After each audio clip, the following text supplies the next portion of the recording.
I love visiting my grandma. She always makes the food that I like and in large quantities and spoils me.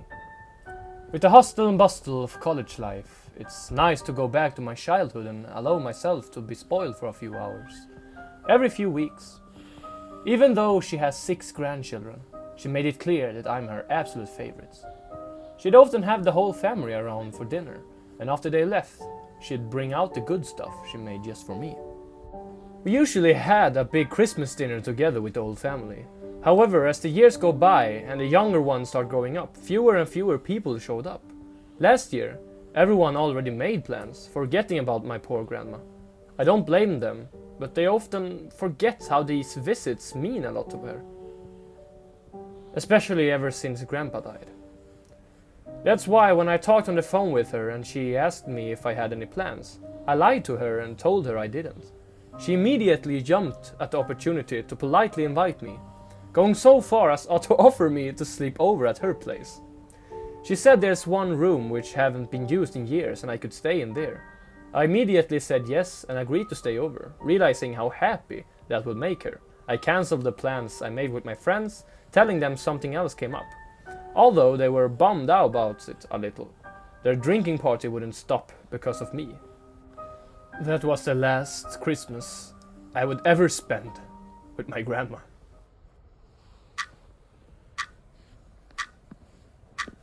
On Christmas Eve I arrived to my grandma's place, and she greeted me like she always does, with a tight hug and lots of kisses.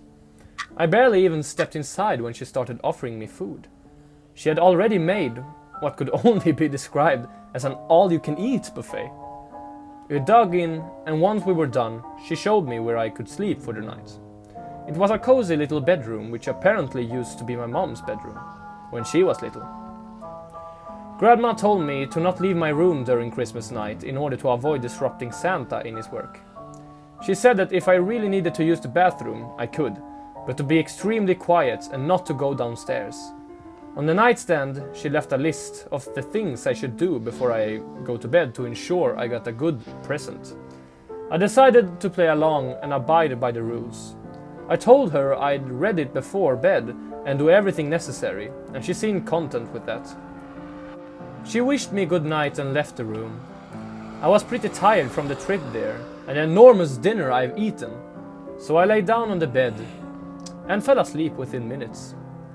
I awoke a few hours later. I glanced at my watch and realized it was 3:01 a.m. I got up to grab a glass of water downstairs from the kitchen and groggily walked through the dark, trying to avoid any loud noises or turning on the lights, not to wake Grandma.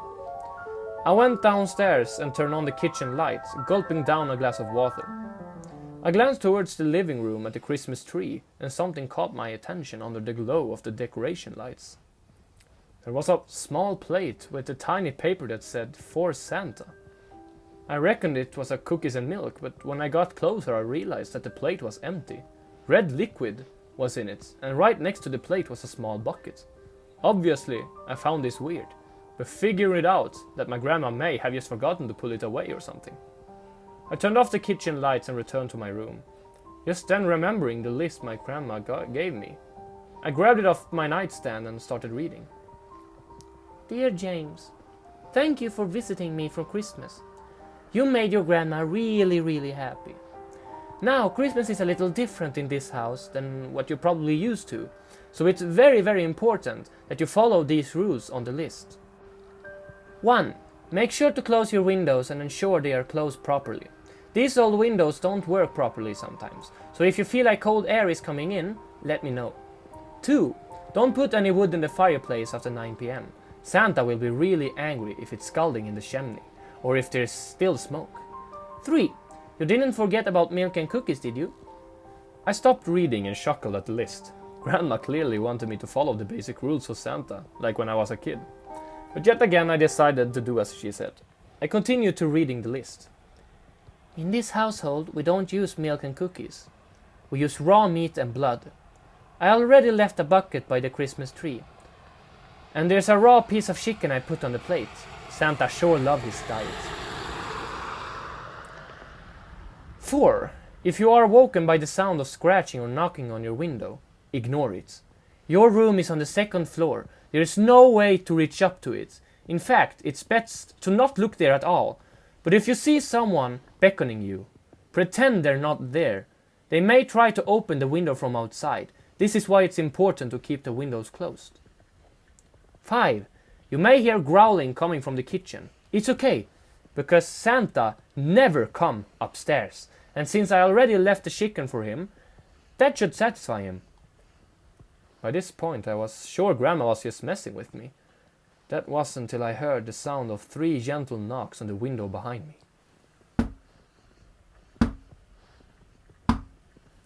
I froze in place staring at the list, but practically staring through it.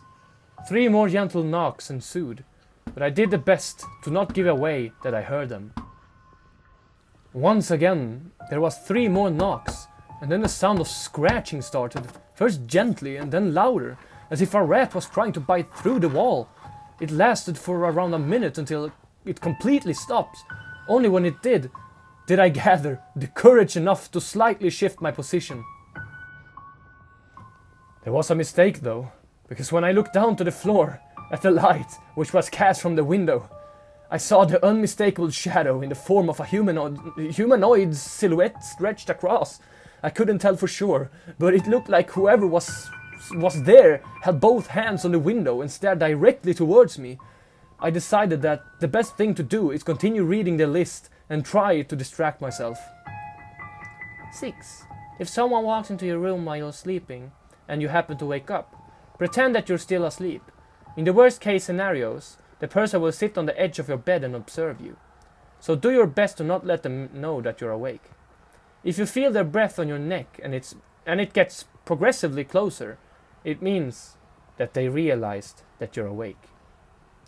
7. You may hear me calling you from downstairs. Don't listen to it. I will under no circumstances go downstairs during the night. 8. Last and most important rule. If you get up to use the bathroom, never, ever, ever turn on the lights in the house. He has trouble noticing you in the dark, but if you turn on the lights, he will be able to follow you wherever you go, and then not even locking your door will help. 9. Following these simple rules, and in the morning we can open your Christmas presents. Love, Grandma. The scratching and knocking had already stopped by the time I was done reading, and the shadow from the window was gone. I got into bed and covered myself on my head, shivering. And not from the cold. Sometime during the night I heard my door open, but did my best to ignore the footsteps and the low growling noises. I either passed out or fell asleep sometime later, but all I know is I woke up to the sound coming downstairs from the kitchen. I shot up, looking around the room and at the window, rubbing my temples and thinking about the nightmare I had. I left my room and immediately heard my grandma's voice calling from me downstairs. Hello, come downstairs and open your presents. To come and open the presents. I told her I'm coming when I suddenly felt a grip on my wrist. I turned around and saw my grandma there, staring at me, wide-eyed. She leaned in and whispered in my ear with a trembling voice. You turned on the lights, didn't you? I contend that your drinking eye is never open. I insist somebody will die and I hate coping. Wishing that the pills let you cry and I hate coping. Someday I will go back outside and see her okay. I contend that your drinking eye is never opened. I insist somebody will die and I hate coping. Wishing that the pills let you cry and I hate coping. Someday I will go back outside and see her okay.